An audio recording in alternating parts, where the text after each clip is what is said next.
Okay, go ahead, Kai. All right. Thank you everyone for joining us. Good evening. Welcome to our quarterly community meeting. I'm Kylin, the Brighton Police Department Public Information and Engagement Manager. I want to introduce you to Brighton Police Chief Matt Domenico and Deputy Chief Betsy Westbrook. Since Deputy Chief Westbrook is new to Brighton Police Department, we're first going to give her a moment to introduce herself. And then Chief Domenico will give a short presentation about the upcoming ballot measure that is requesting a 0.15% sales tax increase for public safety. Before we get into all of that, we want to preface this by saying that by law, we are prohibited from advocating for or against the ballot measure at this point. So there are some questions we may not be able to answer. We're here to share facts with you about the proposed sales tax, the intended usage of revenue, what our staffing and our call volume currently looks like, and share with you the approved ballot language that you will see on the November 7th ballot. Following Chief Domenico's presentation, we'll open it up to you all for question and answer session, and we'll try to get to as many questions as we can. So with that, Chief Domenico, I'll hand it over to you to introduce our new Deputy Chief.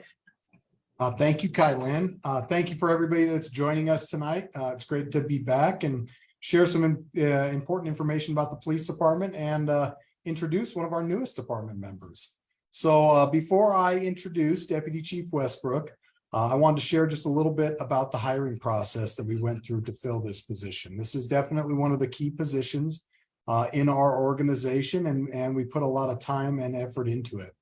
We opened the process way back in May. We opened it up for a nationwide search, and we had a great deal of interest from across the country in the position, a ton of really qualified applicants. We worked through that process involving police department staff, city staff, community stakeholders, residents, really as many people to get involved in the process as we possibly could. And ultimately, it led to what I believe is a really great decision for the Brighton Police Department and the city of Brighton as a whole. So thrilled to welcome Deputy Chief Betsy Westbrook to our organization. Deputy Chief Westbrook started in late July and has hit the ground running, has already made a really good impact on a lot of our operations here. She's out at all sorts of community events. So if you haven't seen her and met her yet, I'm sure you'll have an opportunity to in the near future. So with that, I'm going to turn it over to Deputy Chief Westbrook and let her tell you a little bit about herself. Thank you so much. I am really honored to be here. I was born and raised in Boulder, and so this area is near and dear to my heart. My whole family still lives around here. And I spent about 17 years in law enforcement at Arvada before I came over here. And I worked in all different areas of that department, from administration to investigations and patrol. And really one of my favorite parts of the job was working with the community. I've already got a little bit of the taste of that here in Brighton by going to National Night Out and then a recent Chamber of Commerce event. But I'm really just looking forward to getting to know more people in the community and more opportunities to build those relationships. So thank you very much for the warm welcome. And I'm just very excited to be here and be part of the growth of the department and the city. It's just a really special place. So thank you. Thank you so much, Deputy Chief. We're so grateful to have you here. And I know from all of the comments on all of our social media channels that our community members are so happy to have you here as well. And they're very excited to welcome you to the city of Brighton. So I will now turn things over to Chief Domenico to do his presentation. Okay, bear with me here for just a moment while I share my screen. Okay, so hopefully everybody can see my screen. We're here to talk a little bit tonight at our quarterly community meeting about the public safety ballot measure that will be appearing on the ballots this coming November. So I'm going to start here with, if I can get everything working like it's supposed to be, sharing a little bit about the purpose of this meeting here tonight. A lot of the information that we're going to be sharing with you over the course of this presentation is information that we've shared with various community groups and our city council as we kind of work through the process of talking about this ballot measure. So ultimately, what we're talking about is a 0.15% sales and use tax increase for public safety. This funding will be dedicated solely to public safety, and I want to share with you a little bit about kind of some of the facts and reasonings behind that. So I think it's important to start with kind of just giving a little bit of an overview of policing in Brighton and some outside influences that have impacted our community in the last few years.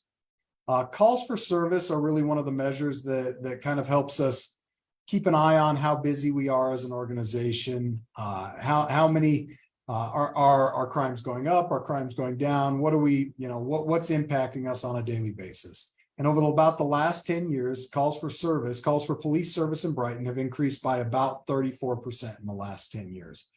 That's a really significant increase. Over the course of about that same period of time, Brighton has seen a population increase of over 10,000 people in those 10 years. We have seen some marked increases in different categories of the crime that we track. I think everyone in Colorado is familiar with the fact that Colorado is one of the hardest hit states in the nation. In fact, the hardest hit state in the nation when it comes to auto theft. Auto thefts in the city of Brighton have increased by 23% from 2021 to 2022. Colorado was first in the nation when it comes to auto thefts. Adams County in and of itself has been a real hot spot for motor vehicle theft. And some of the increases that we saw here in Brighton were among the highest that we saw in our surrounding areas. Brighton Police Department receives over 1,100 calls for service a week. And I think it's important to share just a little bit about what those calls for service look like. It can be anything from a call about a dog at large in a park to a very violent, very serious crime in progress. Each one is different. Each one requires a varying level of resources to adequately respond to and make sure that we provide the service level our residents are needing. I think it's also important to talk just a little bit about time spent on each call for service. The amount of time officers are spending on calls for service have increased exponentially over the last few years. A lot of different reasoning behind that. Some of it is new legislative requirements that have us gathering more data and more information on every law enforcement contact that we make and reporting that back to the state so that they have accurate statistics on the contacts we're making. Some of that is related to additional requirements when it comes to report writing. We have added body worn cameras, as has every agency in the state of Colorado at this point, due to a legislative requirement. These have been a great tool for our organization. They've helped increase our transparency and our accountability with the community. It's really played a significant role in making our investigations and our court cases when those happen stronger, but they require additional time to complete our reports and investigations when there's sometimes hours and hours of footage that our officers and or detectives may have to sort through prior to completing a report, prior to filing a criminal case. There's just more time spent on some of that stuff. There's also additional staff time spent on responding to records requests and CORA requests, Colorado Open Records Act requests, where people may want footage. And we're obligated to provide that, and we're happy to do it, but it does take time to go through those, to redact information that we're not allowed to share and get those out to the public. So a lot of different factors impacting the state of law enforcement in the Brighton Police Department right now and over the course of the last 5 or 10 years. So should the voters approve this ballot measure in November, we have shared a lot of information and want to share some with all of you joining us tonight about the intended usage of that revenue. If the ballot measure was to pass, the anticipated revenue for the police department from it would be somewhere in the neighborhood of $2.75 million. That funds over 12 new positions for our organization. Some of those positions, some of the things that would look like is additional task force detectives to focus on specific crimes. We have, we have detectives on our sexual assault, our sex crimes task force, our drug and narcotics task forces, more patrol officers to make sure that each shift is staffed appropriately and able to have those good low response times to high priority calls for service and be out there quickly when residents call for help. Additional traffic officers. Brighton is a unique community in that it's surrounded by highways and some major roadways and some major highways that run right through the middle of town. Traffic complaints are one of the number one things we hear about from residents, and the number of serious traffic crashes that we respond to every year continues to rise. So some of those funds would be used for additional traffic officers, additional officers in our investigations division. As I talked about before, we've seen an increase in various different categories of crime. Felony level crimes like auto theft, violent crimes all go up to our investigations division and are investigated and filed by them.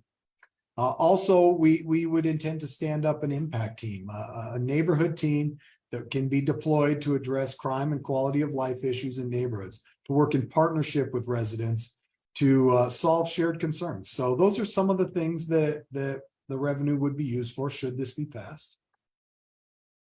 Also want to share with everybody here tonight that we have shared this information with council. We've talked in great detail about all of it.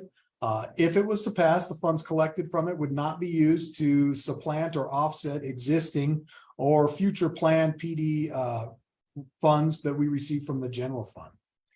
Any of the new revenues that were received by this would be used to fund new positions and enhance public safety services in the city of Brighton.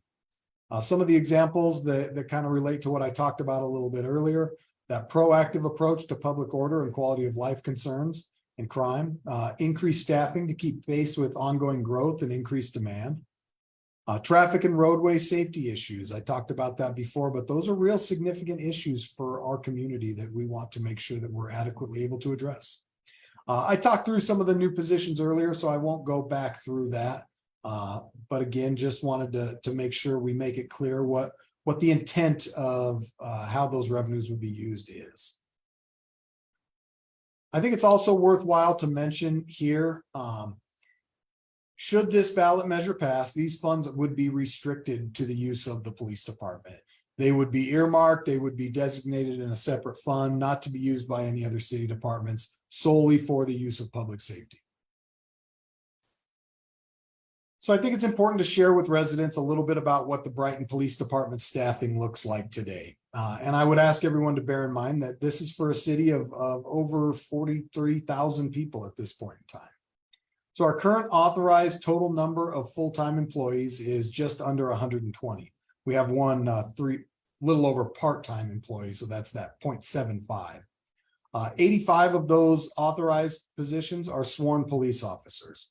That includes our patrol officers, that includes our school resource officers, that includes our investigations staff, our supervisory and sergeant staff, traffic officers, that includes all of our sworn positions. There's also just under 35 full-time professional staff positions. Those are all the other staff aside from our sworn badge-wearing police officers. Those include our code enforcement officers, our animal control staff, our records staff, our victim services staff, our administrative support staff, and many others. So 109, just under 120 total employees.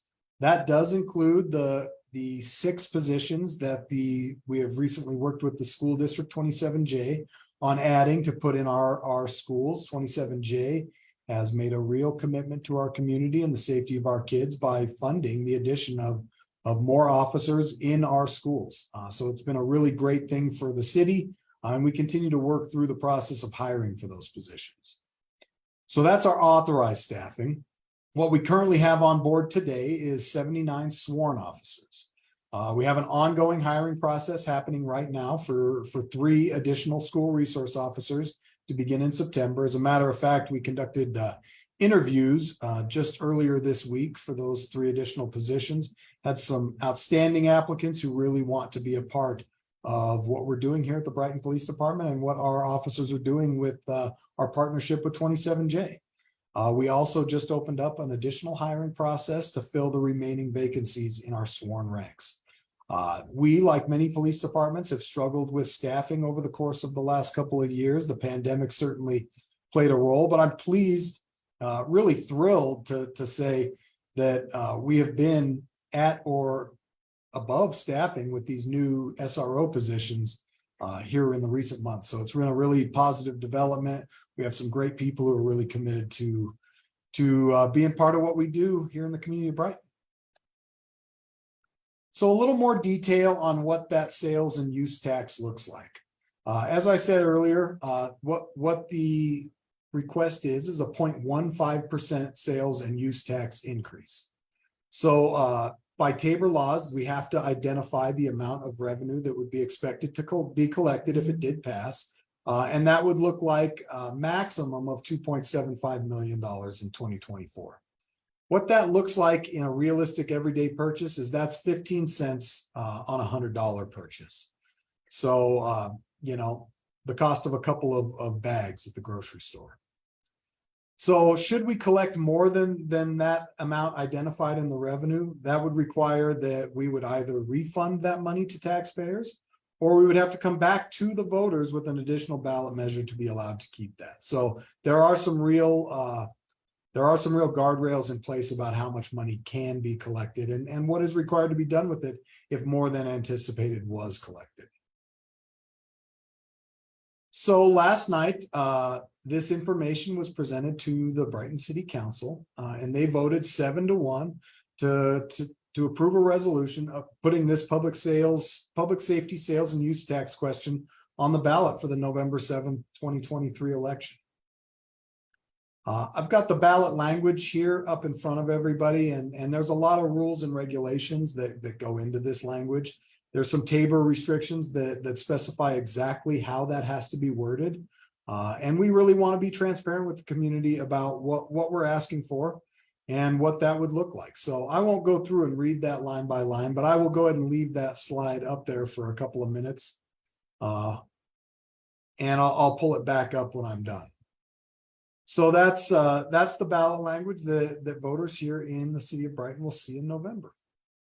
As Kai mentioned, we're not here and we're not allowed to advocate for or against this. We really just want to share information with our community about what this is, what the thought process that occurred going into it is, and what the ask of voters is. So kind of with that, I'll kick it over to my last slide here. The voters decide on November 7th, as it says.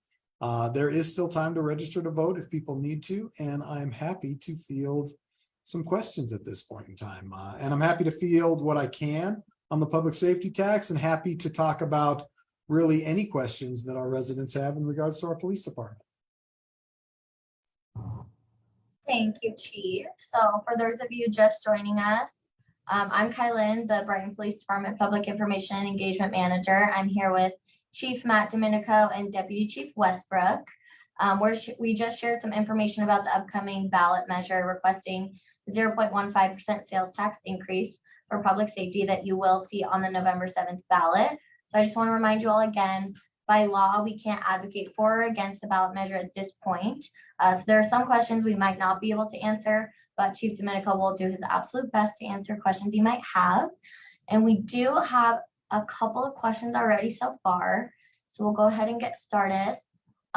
This first one says, what about putting some funds toward a wage survey so that salaries stay competitive with agencies your size with similar call load, etc.? This could also help retention and help attract new recruits. Great question. And I guess what I will share on that is the city goes through that process every single year with all the positions in the city. Obviously, I'm very involved with the process when we talk about police department salaries and making sure they're competitive. But there is a set list of comparable municipalities in Adams County and some of the surrounding areas that Brighton Police Department compares against every year, so that we have a good, clear picture of where we're at salary-wise as it relates to our neighbors and our other similar agencies. And the city has a really pretty good track record of working when we're not competitive, when we're not where we need to be, of working to get our officers and all of our police department staff up to those competitive market levels.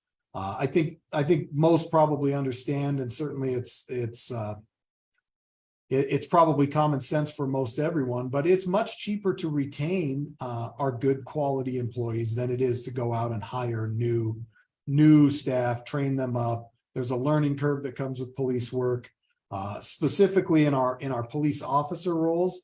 I think sometimes it's important to share with residents and those maybe not familiar with law enforcement what that training process looks like. Point of hire for someone that doesn't have any law enforcement experience and has not been through the academy, to the point that they're on the streets by themselves as a solo officer, really impacting our staffing and having that impact on the community, is nearly a year.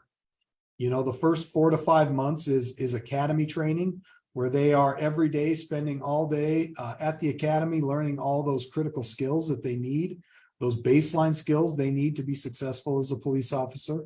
Once they complete the academy, they come back to the police department, where we put them through about a month of in-house, very Brighton specific training, making sure they have understand all of our policies and procedures, have access to all the systems and technology and all the things that we utilize. Once that 1 month is completed, they end up paired up in a car with other officers for their field training program, where they progressively take on more responsibilities over the course of the training program, until the point that they're handling all calls for service on their own, able to function safely and efficiently as a solo police officer. It is a really long process. And certainly when we've invested the amount of time that it takes to get staff up to that level where they're able to operate in that manner, we want to do what we can to retain them. I will also share the city took some really aggressive steps last year to ensure our compensation level for our sworn staff stayed in line. So I'm really proud of the work the city's done. There's always work to be done to make sure we're competitive, but I do feel like the city's very supportive of making that happen. I'm proud to share that we are currently on an ongoing basis evaluating our staff salaries against our comparable jurisdictions. Hopefully that answered the question. Thanks to you. So I know we did get a couple questions on our post from earlier today. And one of those was, why can't the police start enforcing traffic laws that are already in place? Why are we having to pay more and more? Sure. Well, I guess first off, what I'll start with is we are out there actively enforcing traffic laws every single day. Our enforcement priorities are really guided by roadway safety, preserving life, making our roads safer. Traffic enforcement is not, we do not view it as a revenue generator. This is not a mechanism that we use to fund the police department.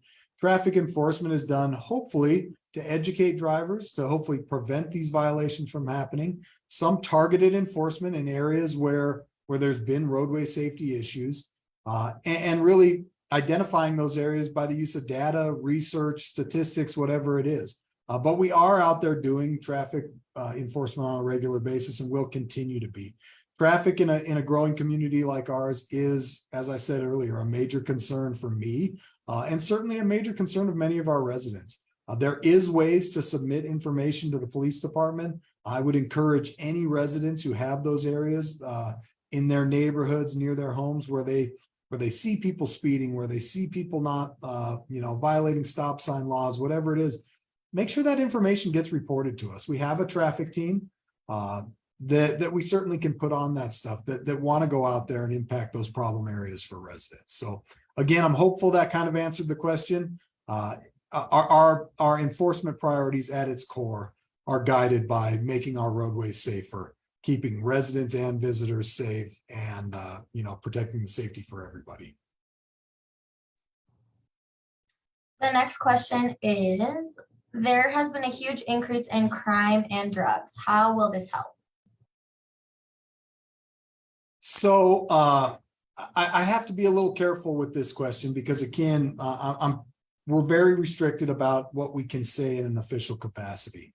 But I think some of the intended usages of the revenue that I talked about do focus on some of those issues that we know are problem issues. We talked about task force officers. Especially our narcotics task force officers. They are dedicated solely to focusing on narcotic issues in our community. So I think that is one thing I'll say about it. Other than that, I'm going to have to be really careful, because otherwise it's going to sound like I'm trying to drum up support, and that's just not something I can do right now.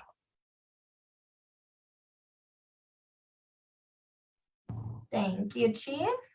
There was a question I saw earlier, and I think it kind of disappeared, but it was a really good question. Do our officers receive any training when they respond to calls with people who have autism? Yes, they do. So a number of different training aspects hit that. Over the course of the last few years, we have brought in a variety of different groups to provide our officers training on people with a variety of developmental disabilities, special needs, whatever that may be. We do send a number of our officers through CIT, Crisis Intervention Team training. Our goal is to have all our officers certified on that, and we're working through it.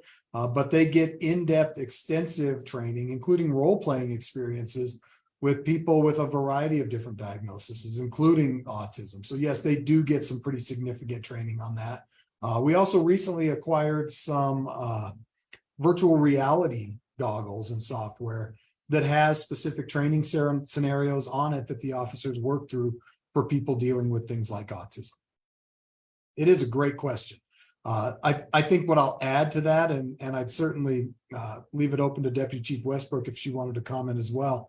This is one of those areas, whether it's autism or a number of the different things that we're dealing with. You know, we're dealing with people experiencing a lot of challenges right now: homelessness, a number of different mental health challenges, autism, developmental disabilities, lots of things. This has to be an ongoing focus for training for every police organization, and it certainly is for us. We continue to try to strengthen that training our officers get on an ongoing basis.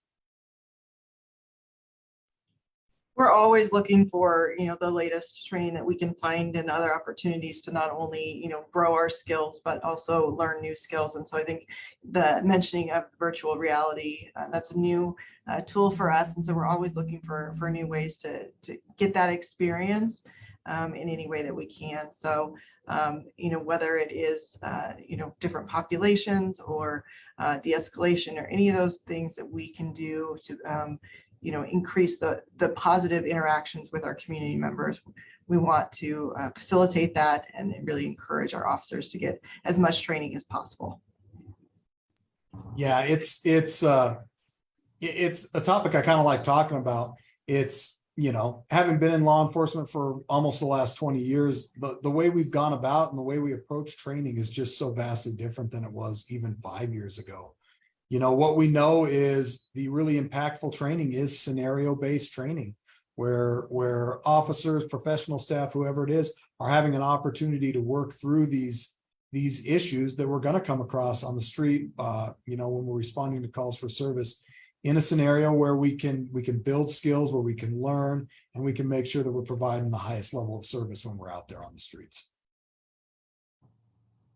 Thank you. I did receive a question that kind of relates a couple of days ago on Nextdoor, actually, asking about the co-responder unit. Do you guys want to talk a little bit about that? Sure. I think we can talk a little bit about that.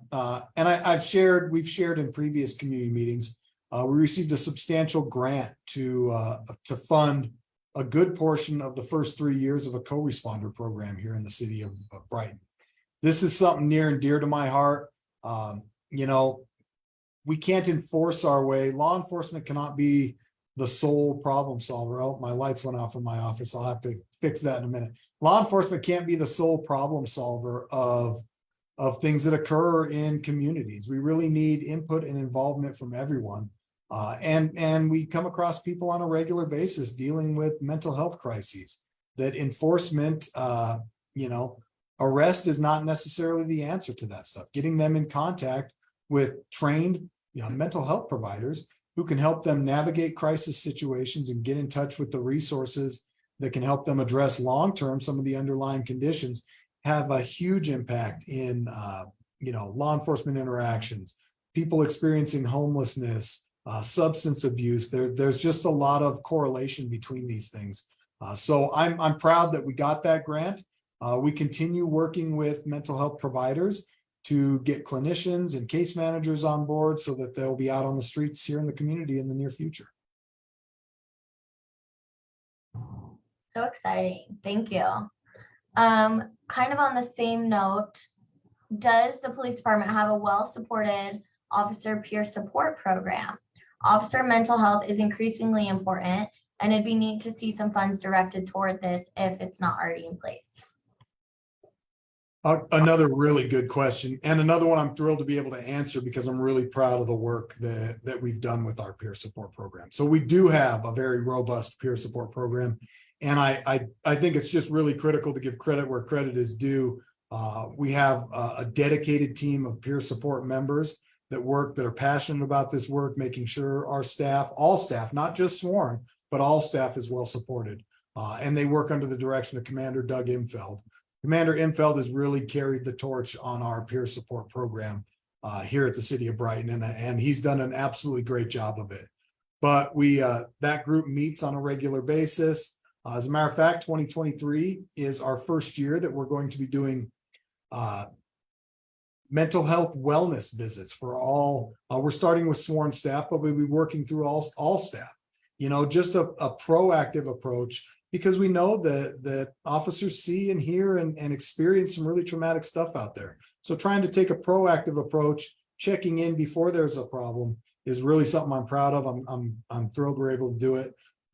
We've sought out some grants and been fortunate to be awarded some really good grants to be able to fund some of our peer support work, and continue to seek out ways to do that. And certainly there's a wide variety of ways that the money can be used, and peer support is certainly important to me and to the department as a whole. Officer wellness and officer safety. But officer wellness is something that's very important to me, and I'm very passionate about it. I have worked a lot on different areas of that, and I think we do a really good job of preparing our officers, training them to be involved in critical incidents, to work through critical incidents. And we don't always do a great job of training them to get through them and move on through the rest of their career, and how do they handle those things. So really focusing on the officers as a whole person, looking at the totality of that, and really taking care of them and their families and all of those things to make sure, again, as part of our retention, that we are, making sure that our officers have the resources that they need to be the best trained, as well as, a good partner with the community, so they can work through some of those issues that just happen as part of this job, and making sure that we really are providing that for our officers. So it's really important that we are doing that and looking at what is the latest and greatest for that as well. But just, the basics too of what can we do and what's out there, so that we can get them the tools that they need. And DC Westbrook brings up a couple of really great points. That holistic view is really critically important. Again, another area where even in the last 5-7 years, perspectives have changed so much. Working to eliminate the stigma that comes with reaching out and asking for help is important. I think we're all vulnerable to that stigma, but it's been historically a little harder for law enforcement officers and police department staff to reach out when they need help. So opening up those gateways, being proactive, being intentional about it is really critically important. And we do have a really strong program, and one that we'll continue to work to strengthen. Thank you both. I think a question we hear a lot in the community relating to the public safety tax is, how can we be sure these funds will be used only for what you're saying they're going to be used for? Sure. Well, really by law, the language, the ballot language is very specific and very spells out exactly where that money has to be gone. In practice, what that looks like is funds, should this be passed, funds collected under that public safety tax go into a separate account that only can be used by the police department for public safety issues. So they are restricted funds that cannot be changed absent another ballot initiative changing, the voters changing what those funds go for. So I think there's really some clear safeguards in place to make sure that the money is being spent where voters approved it to go, should this pass. Thank you. Another question we have for you, Chief, which I know you've had other community members ask you this as well in the past. What's your feedback about last night's marijuana being passed at City Hall during the council meeting? What do you think? And do you think this could affect the community losing control? So another great question. You guys aren't throwing any softballs tonight. They're all tough questions. I guess what I'll preface my answer to this with is, really as the police department, our job is to serve the community, the city of Brighton. It's not our job to necessarily judge what should or should not occur. That's jobs for lawmakers. And working through that process, we're here to support whatever is in place. I think that what we've seen in other communities is that marijuana, retail and or medical marijuana does not come with always the host of issues that I think many people thought about in the beginning. There are challenges that come with it, but I feel pretty good that a good intentional laid out plan by the city leadership puts these businesses in locations that it's safe and appropriate for this to be sold. And I think that the police department can work with other city staff to make sure the necessary regulations are in place, the necessary enforcement actions are in place to be able to do this safely and successfully. So I'm not going to give you my personal opinion because I just don't think it's probably germane.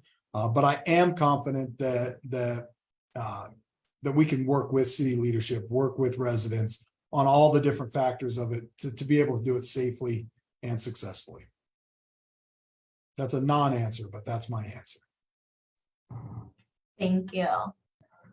All right. If anyone else has any further questions, you can ask them in the comments. We'll give it a little bit of time. But since we're here, is there anything that you two want to touch on? So I'll add one thing before I yield the floor. This time of year, we hear a lot about code enforcement concerns, weeds, parking, abandoned vehicles, things of that nature, some of those code enforcement concerns. And they're real issues that impact residents. And I just want to remind everybody about the SeeClickFix website. And I'd ask maybe if Kylin can get a link to that put up on Facebook or link with it. It's a great resource. It's a great tool to submit all sorts of issues for resolution to not just the police department or code enforcement, but other city divisions as well. It does a really good job of being able to provide feedback when residents submit those concerns, helps us track them if we're hearing about multiple issues. It's a great tool for all involved, and I would really encourage residents to use that when they're coming across those issues. Because we hear about it, and we want to be that good resource to help solve those issues when residents are experiencing them. Somebody asked a fun question. Yeah. Pineapple on your pizza? I'm going to let the deputy chief answer first. Sometimes. I'm not opposed, but not if it's got a whole lot of other things on there. I'm a supreme meat guy, but I won't. Pizza's pizza. It's great if it's there and it has pineapple on it. I certainly won't turn it down. That's fun. I'm gonna say no, but I'm also very picky, so. Can I give one other shameless plug while we're sitting here talking Of about course. things? Code Red.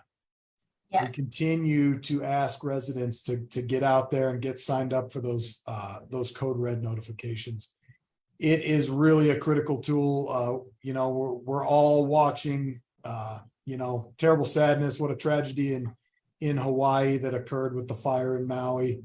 Being able to communicate quickly with residents when there's whether it's a natural disaster or something else, being able to communicate quickly with residents is so incredibly important to be able to navigate those things successfully.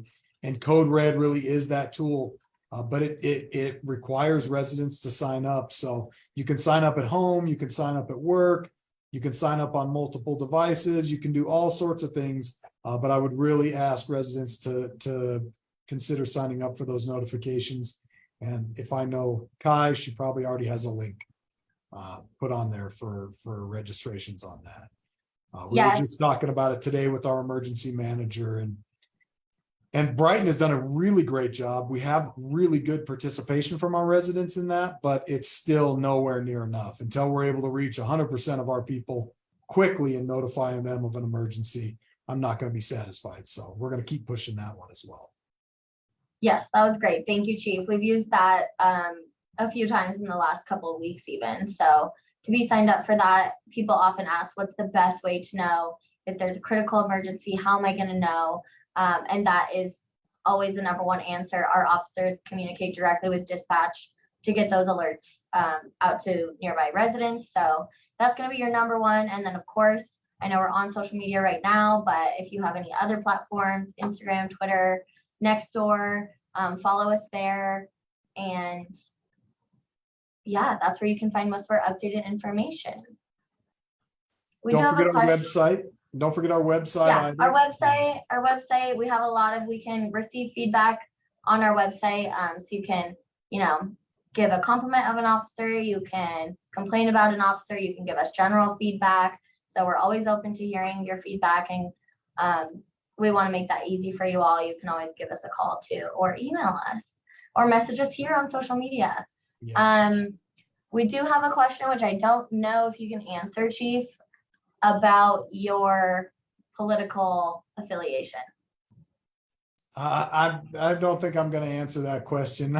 I think I'm just. I don't gonna blame leave that you. one there. I don't blame you.